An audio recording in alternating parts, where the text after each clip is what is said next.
Okay, dear students,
మనం ఈరోజు క్లాస్లో impact of Islam on Indian society and culture, భారతీయ సమాజం సంస్కృతిపై ఇస్లాం మత ప్రభావం గురించి ఈరోజు క్లాస్లో మనం చూద్దాం.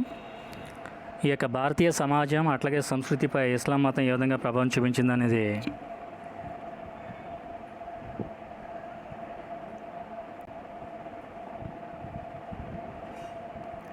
భారతీయ సమాజం సంస్కృతిపై ఇస్లాం మత ప్రభావంగా చెప్పాలంటే మనం అరబ్బుల దండయాత్రతో ప్రారంభమైన ఇస్లాం యొక్క ఆగమనం భారతీయ సంస్కృతిలోని పలు అంశాలని ప్రభావితం చేసిందన్నమాట.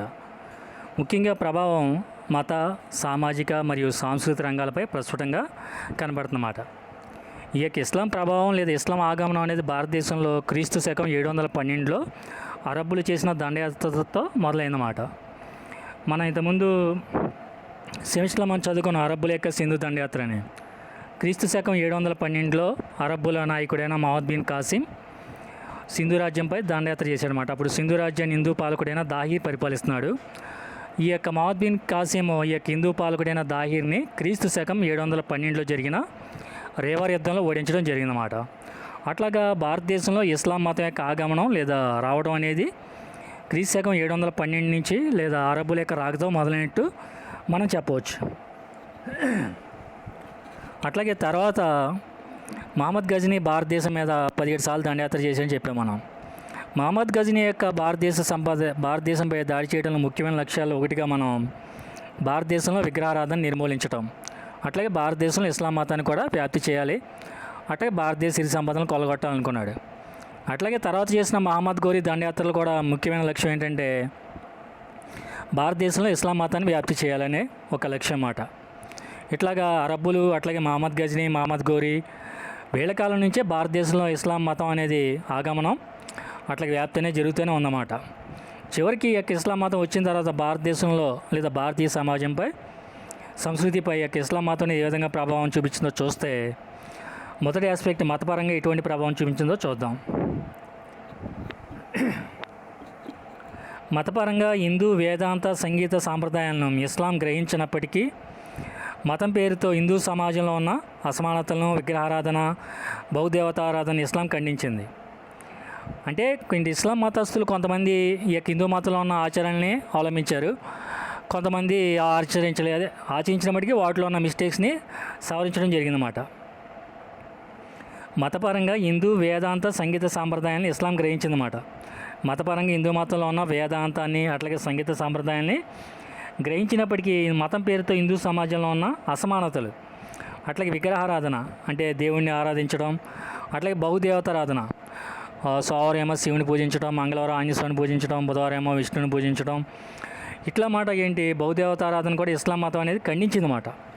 ఫలితంగా హిందూ మతంలో సంస్కరణవాదంతో కూడుకున్న భక్తి ఉద్యమం ప్రారంభం కావడానికి ఇస్లాం అనేది ప్రత్యక్షంగా కారణమైంది. భారతదేశంలో ఈ యొక్క హిందూ మతాన్ని సంస్కరించాలనే ఉద్దేశంతో మొదలైన ఉద్యమమే భక్తి ఉద్యమం అట. ఈ భక్తి ఉద్యమకారులుగా మనం కబీర్ అని, రామానందుడని, చైతన్యుడని, మీరాబాయి అని ఇట్లా చాలామంది ఉన్నారు. మనం ఆ టాపిక్ వచ్చినప్పుడు చెప్పుకుందాం క్లియర్గా. నెక్స్ట్ ఇస్లాం రాకతో బౌద్ధం పూర్తిగా దెబ్బతిందన్నమాట. ఎప్పుడైతే ఇస్లాం మతం భారతీయ సమాజంలో ఉనికిలోకి ఎగ్జిస్టెన్స్లోకి వస్తుందో అప్పుడు బౌద్ధ మతం అనేది పూర్తిగా దెబ్బతిందన్నమాట. అట్లాగే బక్తియార్ ఖిల్జీ అనేవాడు మహమ్మద్ గోరీ యొక్క ప్రతినిధుల్లో ఒకడమాట. మన ఇంతకుముందు చెప్పుకున్నాం మహమ్మద్ గోరీ భారతదేశంలో తను జయించిన ప్రాంతాలకి బక్తియార్ ఖిల్జీని, కుతుబుద్దీన్ ఐబక్ని ప్రతినిధులుగా పెట్టి వెళ్ళాడని. ఈ యొక్క బక్తియార్ ఖిల్జీ 1197లో చేసిన బీహార్ బెంగాల్ ఆక్రమణతో రక్షణ లేని కారణంగా బౌద్ధం ఏం చేసిందంటే బౌద్ధ మతం నేపాల్కి వెళ్ళిపోయిందన్నమాట. అప్పటి వరకు బౌద్ధ మతం భారతదేశంలో ఉంది. ఎప్పుడైతే 1197లో బక్తియార్ ఖిల్జీ దండయాత్ర చేశాడో దాంతో ఈ యొక్క ప్రాణాన్ని అరచేతిలో పెట్టుకుని ఈ యొక్క బౌద్ధ మతం అనేది నేపాల్కి వెళ్ళిపోయి అక్కడ తలదాచుకుని అక్కడ డెవలప్ అవ్వడం జరిగిందన్నమాట.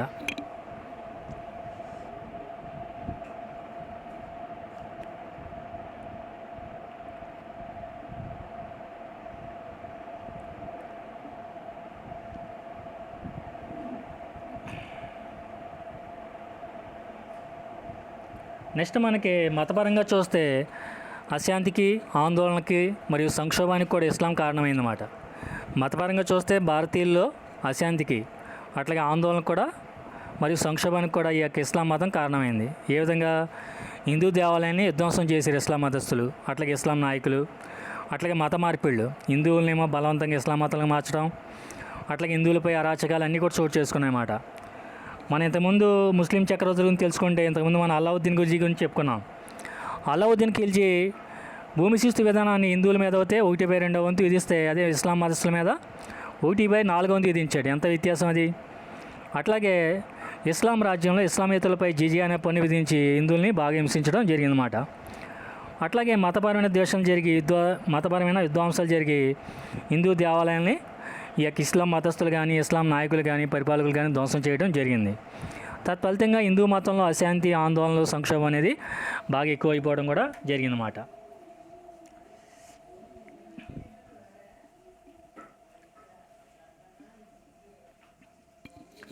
అట్లాగే సామాజిక రంగంలో కూడా ఇస్లాం ఆగమనంతో పట్టణీకరణ అనేది బాగా ఊపందుకుందన్నమాట.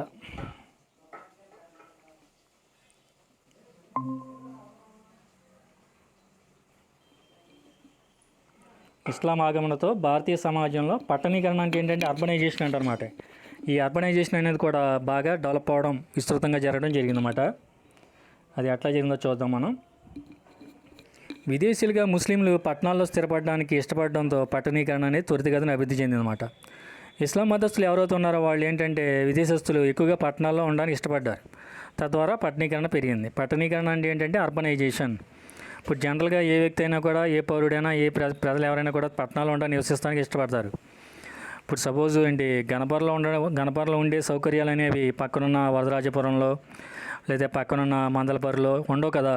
అంతే చాలామంది ఏంటంటే టౌన్లో కానీ పట్టణాల్లో ఉండడానికి ఇష్టపడతారు. అట్లాగే విదేశీ ముస్లింలు అందరూ కూడా పట్టణాల్లో ఉండడానికి ఇష్టపడడం వల్ల పట్టణాలు అనేవి త్వరితగతిన అభివృద్ధి చెంది పట్టణీకరణ అనేది బాగా అభివృద్ధి చెందడం జరిగిందన్నమాట.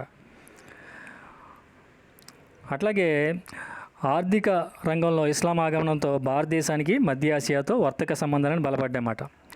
ఆర్థికపరంగా చెప్పాలంటే ఈ యొక్క ఇస్లాం మతం వల్ల ఏంటంటే భారతదేశానికి మధ్య ఆసియా దేశాలతో వర్తక సంబంధాలు అనేవి బాగా స్ట్రాంగ్ అయినాయన్నమాట. అంతకుముందు కంటే బాగా బలపడడం జరిగింది.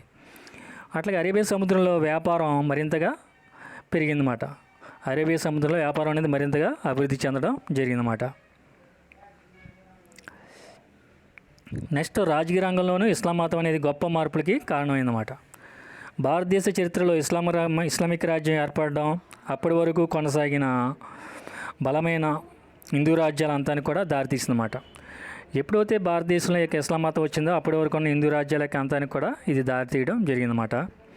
అట్లాగే హిందూ సంస్కృతిని, ధర్మాన్ని కాపాడడానికి గాను 1136లో హంపీని రాజధానిగా చేసుకుని విజయనగర సామ్రాజ్యం ఏర్పడడంలో, అట్లాగే శివాజీ మరాఠా ఉద్యమం ప్రారంభించి చివరికి స్వరాజ్యం స్థాపించడంలోనూ ఈ యొక్క ఇస్లాం యొక్క ప్రభావం మనకు కనబడుతుందన్నమాట. ఎప్పుడైతే ఈ యొక్క ఇస్లాం మతం వచ్చిందో ఆ యొక్క ఇస్లాం మతం యొక్క ప్రభావం వల్ల భారతదేశంలో హిందూ మతం అనేది బాగా క్షీణించడానికి సిద్ధమైందన్నమాట. ఇట్లాంటి పరిస్థితుల్లో తిరిగి హిందూ సంస్కృతిని, ధర్మాన్ని కాపాడడానికి క్రీస్తు శకం 1136లో ప్రస్తుతం కర్ణాటకలోని హంపీలో ఈ యొక్క విజయనగర సామ్రాజ్యాన్ని స్థాపించారన్నమాట. ఎవరు? హరిహర బుక్కరాయలు. హంపీలో తుంగభద్రా నది తీరంలో విద్యారణ్య స్వామి యొక్క ఆశీస్సులతో వీళ్ళు విజయనగర సామ్రాజ్యాన్ని స్థాపించారన్నమాట. విజయనగర సామ్రాజ్యం స్థాపించడం వల్ల హిందూ మతం అనేది మళ్ళీ తిరిగి కొంతవరకు తన యొక్క ఉన్నతిని సంపాదించుకోవడానికి అవకాశం ఏర్పడింది. అట్లాగే మహారాష్ట్రలో శివాజీ 1627లో జన్మించిన తర్వాత 1674 జూన్ 16న మరాఠాలో స్వరాజ్యాన్ని స్థాపించి ఈ యొక్క హిందూ మత ఔన్నత్యానికి అతను కూడా కృషి చేయడం జరిగిందన్నమాట. నెక్స్ట్ ఇస్లాం యొక్క ప్రభావం అనేది సాంస్కృతిక రంగంలో కూడా మనకి కనబడుతుందన్నమాట. అనగా వాస్తు, సంగీతం, చిత్రలేఖనం మరియు సాహిత్యంలో ప్రధానంగా కనబడుతుంది. ఇప్పుడు ఈ ఇస్లాం మతం ఎప్పుడైతే వచ్చిందో దాని యొక్క ప్రభావం అనేది సాంస్కృతిక రంగంలో కూడా మనకి కనబడుతుంది. సాంస్కృతిక రంగం అంటే ఏంటి? వాస్తు కళారంగంలో, అట్లాగే సంగీతంలో, అట్లాగే చిత్రలేఖనంలో, అట్లాగే సాహిత్యాల్లో కూడా ప్రధానంగా మనకు కనబడుతుంది అన్నమాట. ముఖ్యంగా వాస్తుపరంగా చెప్పాలంటే ముస్లింల వాస్తు శైలిలోని గుమ్మటములు, అట్లాగే కమాన్లు, అట్లాగే ఎత్తైన కట్టడాలు, అట్లాగే విశాలమైన ప్రవేశ ద్వారాలు వంటి వాస్తు సాంప్రదాయాలను హిందువులు కూడా గ్రహించారన్నమాట. ఇండో ఇస్లామిక్ వాస్తు శైలిని అభివృద్ధి చెందింది. ఇప్పుడు ఇస్లాం మతంలో ఉన్న ఇస్లాం మతస్థుల యొక్క మన మసీదులు కానీ వాళ్ళ యొక్క కట్టడాలు కానీ మనం గమనిస్తే వాళ్ళ యొక్క కట్టడాల్లో ఎక్కువగా మెయిన్ గుమ్మటాలు ఉంటాయన్నమాట. అట్లాగే కమాన్లు ఉంటాయి, అట్లాగే ఎత్తైన కట్టడాలు ఉంటాయి, అట్లాగే విశాలమైన ప్రవేశ ద్వారాలు ఉంటాయన్నమాట. ఇట్లాంటి సాంప్రదాయాలు హిందువులు కూడా కొన్ని వాటిని పాటించడం జరిగిందన్నమాట. తత్ఫలితంగా హిందూ ఇస్లామిక్ వాస్తు శైలి లేదా ఇండో ఇస్లామిక్ వాస్తు శైలి అనేది అభివృద్ధి చెందడం కూడా జరిగిందన్నమాట. దీనివల్ల ఈ యొక్క ఇస్లాం మతం యొక్క ప్రభావం వల్ల సంగీతపరంగా ముస్లింలు షారంగి, షహనాయ్ మరియు రబాబ్ వంటి వాయిద్యాలు ప్రవేశపెట్టారన్నమాట. సంగీతపరంగా ముస్లింలు కొన్ని వాయిద్యాలు కూడా ప్రవేశపెట్టారన్నమాట. అవి ఏంటంటే షారంగి, అట్లాగే షహనాయ్,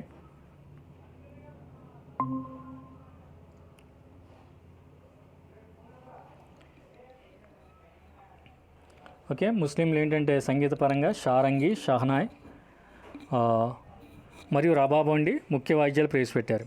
హిందువుల నుండి నాదస్వరం, మృదంగం వంటి వాయిద్యాలని వాళ్ళు గ్రహించారన్నమాట. ముస్లింల యొక్క మనం మ్యూజికల్ ఇన్స్ట్రుమెంట్స్ చూస్తే ముఖ్యంగా వాళ్ళు షారంగి వాడతారు, షహనాయ్ వాడతారు. అట్లాంటి మ్యూజికల్ ఇన్స్ట్రుమెంట్స్ని వాళ్ళు ప్రవేశపెట్టారన్నమాట. అట్లాగే హిందువులు మనం మ్యూజికల్ ఇన్స్ట్రుమెంట్స్ చూసామంటే నాదస్వరం, మృదంగం అంటమాట. ఈ నాదస్వరం, మృదంగం వంటి వాయిద్యాలని వాళ్ళు ఏం చేశారంటే మనకి హిందువుల నుంచి గ్రహించారన్నమాట.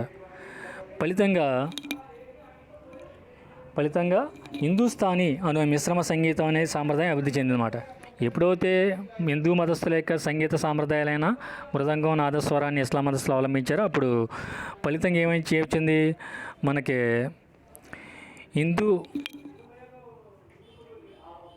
దీనివల్ల ఏమొచ్చిందంటే మనకి హిందువుల యొక్క సంగీతాన్ని కూడా అనుకరించడం జరిగిందన్నమాట.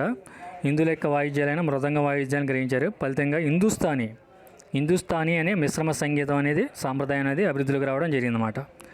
అందులో భాగంగా ధ్రుపద్, కాయల్, అట్లాగే టుమ్రి మరియు టిప్పా అనే సంగీత రూపకాలు కూడా అభివృద్ధి చెందేమాట. ఇప్పుడు నేను చెప్పినవి కూడా సంగీత రూపకాలు అన్నమాట. సంగీతం అంటే సరిగమ, పదనిస అంటారు, వాటిని సప్త స్వరాలు అంటారు, యాక్చువల్గా 8 అయినా. అట్లాగే సంగీతంలో ఇవి కూడా కొన్ని రాగాలు కింద వస్తాయన్నమాట. ధ్రుపద్ అని, కాయల్ అని, టుమ్రి అని, టప్ప అనే సంగీత రూపకాలు అంటారన్నమాట. ఇవన్నీ కూడా అభివృద్ధి చెందడం జరిగిందన్నమాట. మన అమీర్ ఖుస్రో గురించి చెప్పుకున్నాం. మన అమీర్ ఖుస్రో కొన్ని తబలా లాంటి వాయిద్యాలు కూడా కనిపెట్టడం అని చెప్పుకున్నమాట. అమీర్ ఖుస్రో అనేవాడు అల్లావుద్దీన్ ఖిల్జీ అట్లాగే మధ్యయుగ భారతదేశంలో ఈ యొక్క ఇస్లాం మతస్థులకు ఆస్థానం ఉన్నట్లు మనం చెప్పుకున్నమాట. ఈ యొక్క అమీర్ ఖుస్రో భారతదేశం చిలకగా కూడా ప్రసిద్ధి చెందినమాట. ఇందువల్ల ఇతని యొక్క సంగీతం, ఇతని యొక్క వాయిద్యాలు కనిపెట్టడం, ఇతని యొక్క రచనలు కానీ, ఇతని యొక్క శైలి కానీ ఎంతో మధురంగా ఉండడం వల్ల ఇతని భారతదేశపు చిలకని పిలుస్తారన్నమాట. తుతు ఈ హింద్, భారతదేశపు చిలకని పిలుస్తారు. ఇతడు తబలా లాంటి వాయిద్యాలు కూడా ప్రవేశపెట్టాడన్నమాట అమీర్ ఖుస్రో. ఈ అమీర్ ఖుస్రో అనేవాడు ఢిల్లీ సుల్తాన్ల కాలంలో ఉన్న ఒక ప్రముఖమైన కవిగా మనం అమీర్ ఖుస్రోని చెప్పుకోవచ్చు అన్నమాట.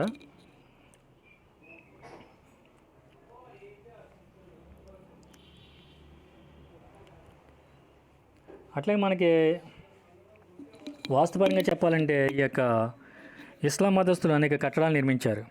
మనకి వంశ స్థాపకుడైన కుతుబుద్దీన్ ఐబక్ గురించి చెప్పుకుంటే మనం ఇతడు ఢిల్లీలో ఇస్లాం మత సామ్రాజ్యానికి గుర్తుగా కువ్వతుల్ ఇస్లాం మసీదుని అట్లాగే కుతుబ్ మినార్ కట్టడాన్ని ప్రారంభించాడు. దాన్ని పూర్తి చేసింది ఎవరంటే ఇల్టుట్మిష్ అన్నమా.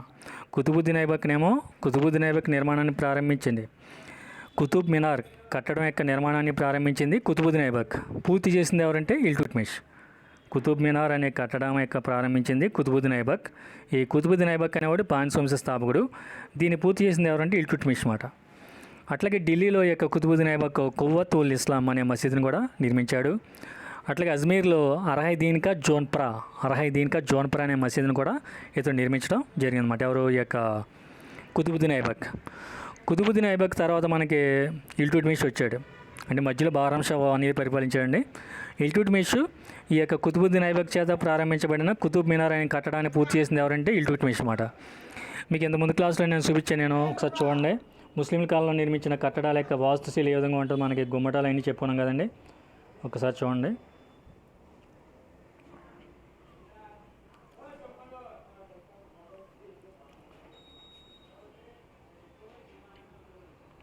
Okay, this is the Qutub మినార్.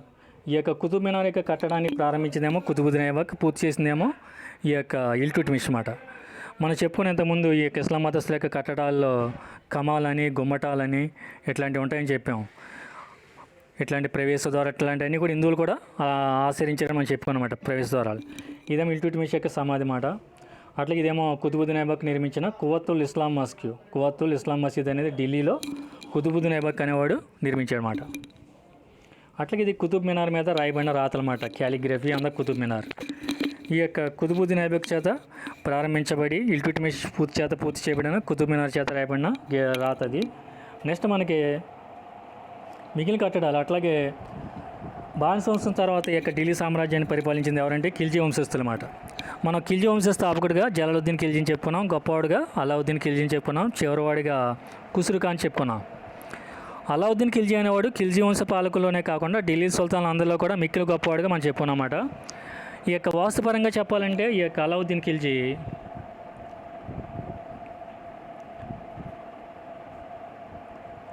అలై దర్వాజా అనే కట్టడాన్ని నిర్మించాడనమాట. దిస్ ఈజ్ అలై దర్వాజా. ఓకే, దిస్ ఈజ్ అలై దర్వాజా అన్నమాట. వాస్తుపరంగా అలావుద్దీన్ ఖిల్జీ నిర్మించిన కట్టడం ఏంటంటే అలై దర్వాజా. ఇది కూడా కుతుబ్ మినార్ యొక్క ప్రాంగణంలో ఎంట్రన్స్ గేట్ కింద దీన్ని కూడా నిర్మించడం జరిగిందన్నమాట. అలై దర్వాజాని అలావుద్దీన్ ఖిల్జీ నిర్మించారు. అట్లాగే అలావుద్దీన్ ఖిల్జీ సిరియా అనే ఒక నూతన రాజధాని నగరాన్ని కూడా నిర్మించాడనమాట. ఇట్లా మనం ముస్లింల యొక్క వాస్తువులను గమనిస్తే అలై మినార్ అని, అట్లాగే కుతుబ్ మినారు, అట్లాగే కువత్తుల్ ఇస్లాం మాస్క్యూ, అట్లాగే మిగిలిన కట్టడాలు ఇవన్నీ కూడా గమనించండి. ఇవ్వండి ఆర్కిటెక్చర్ ఆఫ్ ఢిల్లీ సుల్తానేట్. ఇవన్నీ కూడా ఢిల్లీ సుల్తాన్ కాలం నాటి మనం వాస్తుశైలి కింద చెప్పుకోవచ్చు అన్నమాట. వాళ్ళ కాలం గుమ్మటాలని, కమాలని ఇవన్నీ మన చిత్రాలను గమనిస్తే మనకు అర్థమవుతుంది అన్నమాట. ముస్లింల యొక్క వాస్తుశైలి అనేది ఏ విధంగా ఉన్నది మనకి తెలుస్తుంది అన్నమాట. ఓకే,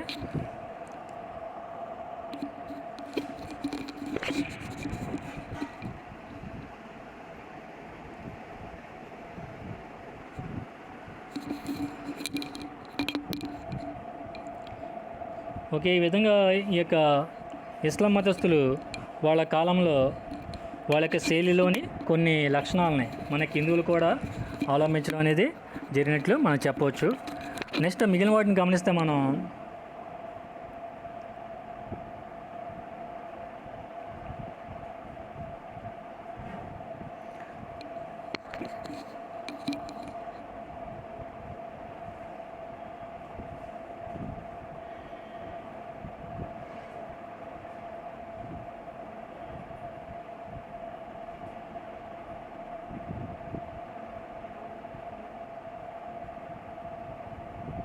అట్లాగే మనకి ఈ యొక్క మొదటేమో బానిస వంశం పరిపాలించింది, తర్వాత ఖిల్జీ వంశం పరిపాలించింది, తర్వాత తొగలక్ వంశం, తర్వాత సయ్యద్ వంశం, తర్వాత లోడి వంశం పరిపాలించడం జరిగింది మనకి.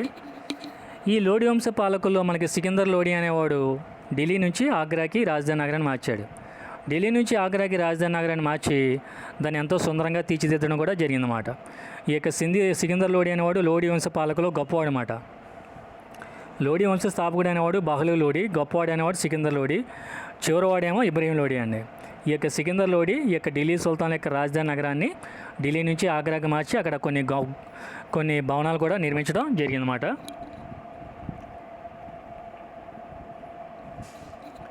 అట్లాగే మనకి సయ్యద్ వంశ పాలకులు అంతగా కట్టడాలు మనకి అంతగా కనపడు.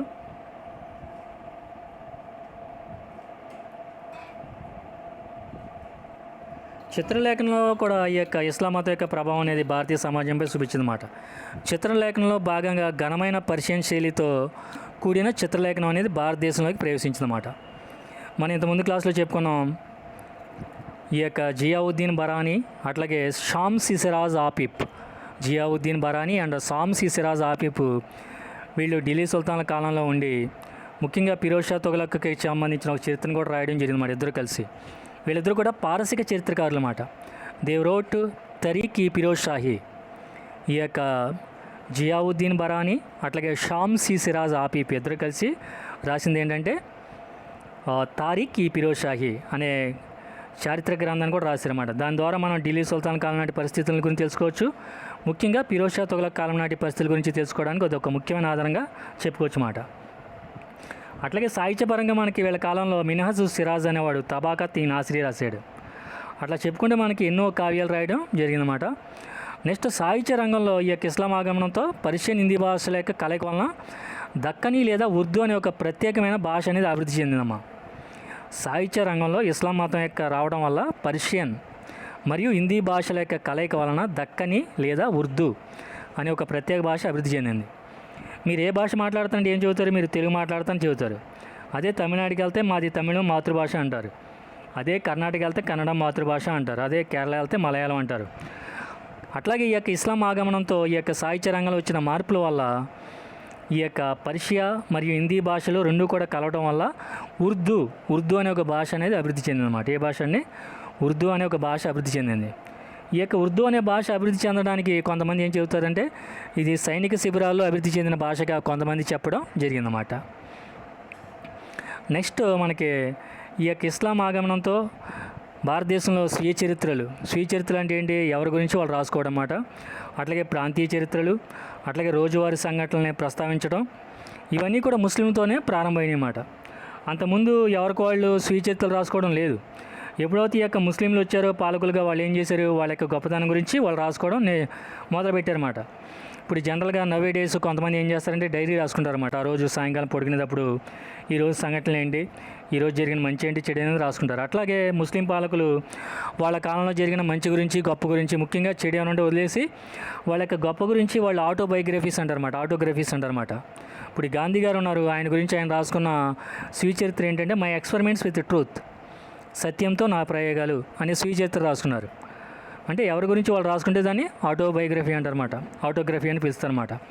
అట్లాగే ముస్లిం పాలకుల యొక్క రాకతోనే భారతదేశంలో స్వీయ చరిత్రలు రాసుకోవడం, అట్లాగే ప్రాంతీయ చరిత్రలు అంటే ఈ యొక్క ప్రాంతాల వారు ఎవరు పరిపాలించారు ఏంటనేది తెలుసుకోవడానికి ఉపయోగపడే చరిత్రలు రాయడం, అట్లాగే రోజువారీ సంఘటనలు ప్రస్తావించడం అనేది ఈ యొక్క భారతదేశంలో ముస్లింతోనే ప్రారంభమైనట్లుగా మనం చెప్పవచ్చు అన్నమాట. అట్లాగే చారిత్రక రచనా వ్యాసంగంలోనే అతిశక్తులకు తావులేని నిర్దిష్టమైన, క్లుప్తమైన మరియు స్పష్టమైన సమాచారం రచన చేయడం కూడా ముస్లింతోనే ప్రారంభమైందన్నమాట. ఏంటంటే చారిత్రక రచనా రంగంలోనే అతిశక్తులకు తావులేని నిర్దిష్టమైన, క్లుప్తమైన మరియు స్పష్టమైన సమాచారం రచన చేయడం కూడా ముస్లింతోనే ప్రారంభమైంది. మనం ఇంతకుముందు చెప్పుకున్నాం. మీకు ఒకసారి ఈ పిక్చర్ మళ్ళీ గమనించండి.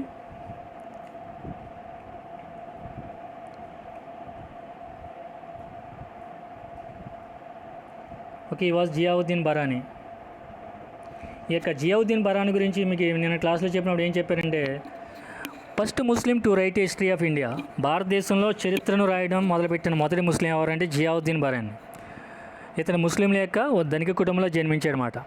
ఇతడు మహమ్మద్ తుగ్లక్కి 17 సంవత్సరాల పాటు అతనికి కాంపెనియన్గా ఉన్నాడనమాట. ఇతడు ఈ యొక్క ఇస్లాం మతం గురించి చాలా బాగా చదివాడనమాట. ఇతనును మరియు సాంషి సిరాజ్ ఆఫిఫ్ ఇద్దరు కలిసి రాసిందే తారిక్ ఈ ఫిరోజ్ షాహీ. ఇదిగోండి, తారిక్ ఈ ఫిరోజ్ షాహీ అనే చారిత్రక గ్రంథం రాసింది ఎవరంటే జియావుద్దీన్ బరానీ, షాంషి సిరాజ్ ఆఫిఫ్ ఇద్దరు కలిసి రాశారన్నమాట. ఈ యొక్క చారిత్రక గ్రంథంలో ఎటువంటి అతిశయోక్తులు అంటే ఏంటి? గొప్పలు చెప్పుకోవడం అన్నమాట. కొంతమంది ఎంత ఉంటే అంత అని చెబుతారన్నమాట. అలా కాకుండా అట్లాగే వాస్తవాల్ని దాచేసి అబద్ధాలని, మోసాలని కాకుండా దీంట్లో ఈ యొక్క ముస్లింలు రాకతోనే ఈ యొక్క చరిత్రలో అతిశయోక్తులకి, మోసాలకి, అబద్ధాలకి తావు లేకుండా ఒక నిజమైన చారిత్రక రచన అనేది వేల కాలంలోనే మొదలైందని మనం చెప్పొచ్చు అన్నమాట. భారతదేశంలో ఇస్లాం రాకతోనే నిజమైన చారిత్రక రచన అనేది ప్రారంభమైనట్లు మనం చెప్పవచ్చు. అట్లాగే మనకి సాహిత్యపరంగా చెప్పాలంటే మినహజ్ సిరాజ్ అనేవాడు తబాకత్ ఈ నాసిరీ అనే గ్రంథాన్ని కూడా రాయడం జరిగిందన్నమాట. ఇది కూడా మధ్యయుగ కాలంలో ఇక ఢిల్లీ సుల్తాన్ కాలంలో రాసిన ఒక ముఖ్యమైన సాహిత్యపరంగా గ్రంథంగా చెప్పవచ్చు అన్నమాట. బాల్బన్ తర్వాత పరిపాలించిన నాసిరుద్దీన్ కాలంలో ఈ యొక్క మినహజ్ సిరాజ్ అనేవాడు తబాకత్ ఈ నాసిరీ అనేది రాయడం జరిగిందన్నమాట.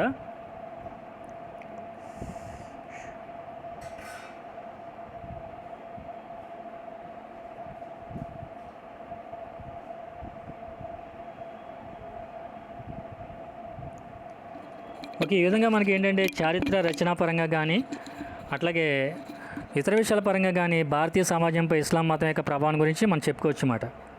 ఇప్పుడు మన భారతదేశంలో ఇస్లాం యొక్క ఆగమనం వల్ల మతపరంగా భారతదేశంలో హిందూ మతం అనేది తన యొక్క అభివృద్ధిని కోల్పోవడం జరిగింది. ఇట్లాంటి పరిస్థితుల్లో భక్తి ఉద్యమం అనేది ఒక కొత్త ఉద్యమం స్టార్ట్ అయిందన్నమాట. భక్తి మూమెంట్ అంటే తిరిగి హిందూ మతం యొక్క వైభవాన్ని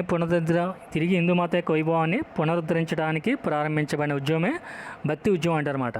ఈ భక్తి ఉద్యమకారులుగా మనం కబీర్ని చెప్పుకోవచ్చు అన్నమాట. ఈయన కబీర్ అనే అతను దోహాస్ అనే దాన్ని రచించాడనమాట. ఈ కబీర్ ఏమన్నాడంటే రామ్, రాబర్ట్, రహీం ఒక్కలే అన్నారన్నమాట. అంటే హిందువుల దైవమైన రాముడు కానీ, ఇస్లాం మతస్థుల యొక్క దైవమైన రహీం కానీ, క్రైస్తవులు ఇష్టంగా పిలుచుకునే రాబర్ట్ కానీ ఎవరు వేరువేరు కదా, అందరూ ఒకలే అని చెప్పారన్నమాట. రామ్, రాబర్ట్, రహీం ఒక్కలే అని అతను చెప్పడం జరిగిందన్నమాట. అట్లాగే ఏంటంటే కొంతమంది భక్తి ఉద్యమకారులు ఏమన్నారంటే ఒక రాయిని నువ్వు శివుడిగా ఆరాధిస్తే మరొక రాయి ఏమవుద్దని ప్రశ్నించడం కూడా జరిగిందన్నమాట. భక్తి ఉద్యమంలో ఉన్న కొన్ని ఆచారాలని అంటే ఈ యొక్క ఇస్లాం మతస్థులు ఆచరించారు, కొన్ని వాటిని ఖండించారు అన్నమాట. విగ్రహారాధన నిర్మూలించారు. హిందూ మతస్థులు అందరూ కూడా విగ్రహారాధన చేస్తారు, దాన్ని ఇస్లాం మతస్థులు ఖండించడం జరిగిందన్నమాట. అట్లాగే ఇస్లాం మతస్థులు యొక్క వాస్తుశైలిలోని కొన్ని కట్టడాలు, వాస్తుశైలిలోని కొన్ని లక్షణాలు అంటే ఏంటి, కమాలు కానీ గుమ్మటాలు కానీ వాటిని మన యొక్క వీళ్ళు కూడా పాటించడం జరిగిందన్నమాట. ఇస్లాం వాస్తుశైలిలోని కమాలు కానీ గుమ్మటాలు కానీ వీటిని ఈ యొక్క హిందువులు వాళ్ళ యొక్క శైలిలో కొన్నిటిని ప్రారంభించడం లేదా పాటించడం అనేది జరిగిందన్నమాట. అట్లాగే భారతీయ సమాజంలో ఈ యొక్క ఇస్లాం మత యొక్క ప్రభావాన్ని మనం అన్ని ఆస్పెక్ట్స్లో చెప్పుకోవచ్చు అన్నమాట. రాజకీయ పరంగా చెప్పుకోవచ్చు, అట్లాగే మతపరంగా చెప్పుకోవచ్చు, అట్లాగే వాస్తు శిల్ప కళాపరంగా చెప్పవచ్చు. మనం చెప్పుకున్న భారతదేశంలో అసలు ఈ యొక్క ఇస్లాం మత యొక్క ఆగమనం అనేది ఎప్పుడు ప్రారంభమని చెప్పాం, మనం అరబ్బులతో ప్రారంభమని చెప్పామాట. భారతదేశంలో ఇస్లాం మత యొక్క ఆగమనం అనేది మొదట అరబ్బులతో స్టార్ట్ అయిందన్నమాట. అరబ్బులతో ఏ విధంగా స్టార్ట్ అయిందండి, ఈ యొక్క అరబ్బులు క్రీస్తు శకం 712లో ఈ యొక్క మహమ్మద్ బిన్ కాసిం అరబ్బుల దండయాత్ర చేసినట్టు చెప్పాం. తర్వాత మహమ్మద్ గజనీ, మహమ్మద్ గౌరీ భారతదేశంపై దాడులు చేసిరని చెప్పాం. వీళ్ళ యొక్క దాడులలో ఇద్దరిలో కూడా ఒక ప్రాథమిక స్వభావం లక్ష్యం ఏంటి, భారతదేశంలో ఇస్లాం మతాన్ని వ్యాప్తి చేయాలి. అదే మహమ్మద్ గజనీ అయితే భారతదేశంలో విగ్రహారాధన నిర్మూలించాలన్నమాట. అట్లాగే భారతదేశంలో తురుష్క సామ్రాజ్య స్థాపనకి పునాదులు వేసిన వ్యక్తిగా మనం మహమ్మద్ గౌరీని చెబుతామన్నమాట. మహమ్మద్ గౌరీ భారతదేశంపై మొదటి దండయాత్ర 1175లో చేశాడు. తర్వాత 1191-92లో మొదటి 2 తరణి యుద్ధాలు అనేవి పృథ్వీరాజ్ చౌహాన్తో జరిగినాయి. మొదటి తరణి యుద్ధంలో యొక్క పృథ్వీరాజ్ చౌహాన్తో ఓడిపోయినప్పటికీ రెండో తరణి యుద్ధంలో పృథ్వీరాజ్ చౌహాన్ని ఓడించి భారతదేశంలో తురుష్క సామ్రాజ్య స్థాపనకు పునాదులు వేసిన వ్యక్తిగా మనం మహమ్మద్ గౌరీని చెప్పవచ్చు. మహమ్మద్ గౌరీ తన యొక్క సొంత రాజ్యానికి వెళ్ళేటప్పుడు తను జయించిన ప్రాంతాలకి ప్రతినిధులుగా ఈ యొక్క కుతుబుద్దీన్ ఐబక్ని, అట్లాగే బక్తియార్ ఖిల్జీని, తాజుద్దీన్ ఎల్డర్స్ని ఇట్లాంటి వాళ్ళు నియమించాడు. అతను వెళ్ళిన తర్వాత దారి మధ్యలో 1206లో చనిపోవడం జరిగింది. తర్వాత ఇక్కడ ఉన్న పాలకులు వాళ్ళు స్వతంత్రించి ఇక్కడ రాజ్యాన్ని ఏర్పాటు చేసుకోవడం జరిగిందన్నమాట. ఈ విధంగా భారతదేశంలో ఈ యొక్క మనకి అరబ్బుల నాటి నుంచి భారతదేశంలో ఇస్లాం ఆగమనం అనేది రావడం జరిగింది. ఈ యొక్క ఇస్లాం ఆగమనం ద్వారా భారతదేశంలో భక్తి ఉద్యమం వస్తే తర్వాత కాలంలో ఇస్లాం మతస్థుల్లో సూఫీ ఉద్యమం అనేది ఒకటి వచ్చిందన్నమాట. దాన్ని సూఫీజం అంటారన్నమాట. ఆ యొక్క ఇస్లాం మతంలో ఏమన్నా దురాచారాలు కానీ కొన్ని సంఘటనలు ఏమైనా ఉంటే వాటిని వాళ్ళు ఖండించడం జరిగిందన్నమాట. ఈ విధంగా భారతదేశంలో మనకి భారతీయ సమాజంపై ఈ యొక్క ఇస్లాం మత ఆగమనంతో మనకి కొత్త సాంప్రదాయాలు అనేవి వెలుగులోకి రావడం జరిగిందన్నమాట. ఒకసారి చూడండి మళ్ళీ.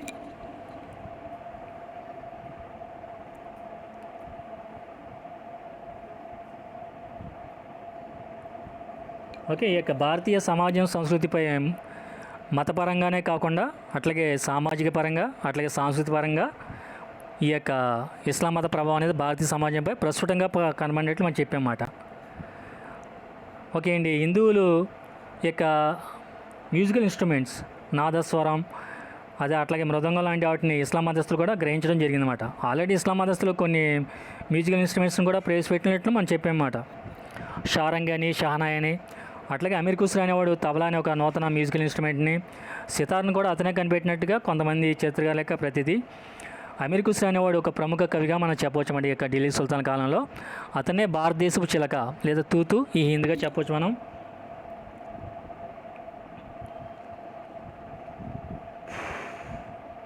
అట్లాగే సామాజిక రంగంలో కూడా ఇస్లాం మత ప్రభావం అనేది కనబరిచినట్లు మనం చెప్పవచ్చు అన్నమాట. భారతీయుల యొక్క